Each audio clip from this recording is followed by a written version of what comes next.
L'impression que je peux vous dire tout simplement, c'est que je pense réellement que c'est un endroit idéal où il y a une vraie rencontre entre les créateurs, les entrepreneurs, les décideurs, les politiques et que à la longue, je pense sincèrement qu'il peut sortir quelque chose parce que la culture, c'est quelque chose qui n'est pas toujours comprise même dans les pays les plus développés. Donc dans ces conditions-là, je pense que pour la France, on sait très bien que c'est un pays de culture et qui a fait beaucoup et qui lui reste encore beaucoup à faire, ce que j'ai compris dans les débats.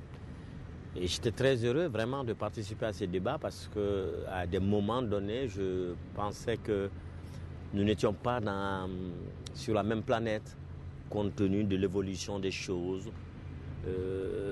Nous, on a encore un stade très, très primitif, si on peut le dire, pas de structure, pas de studio, mais on se bat pour faire des films.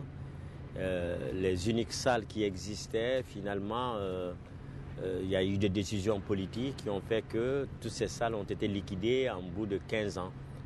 Et on ne sait pas qui est à la base de ça, qui a demandé ça, ainsi de suite.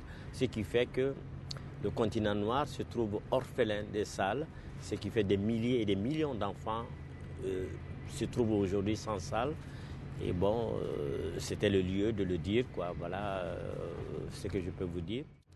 Chaque année, nous préparons un festival qu'on appelle le Festival international de Niamina.